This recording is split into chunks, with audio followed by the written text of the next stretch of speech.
Ko mātariki te pitu hei arataki e.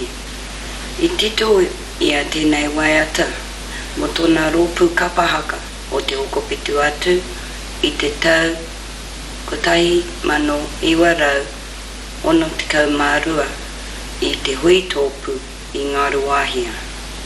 Nō reira, tēnā koutou katoa. Ko mātariki te pitu hei arataki e.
Maria.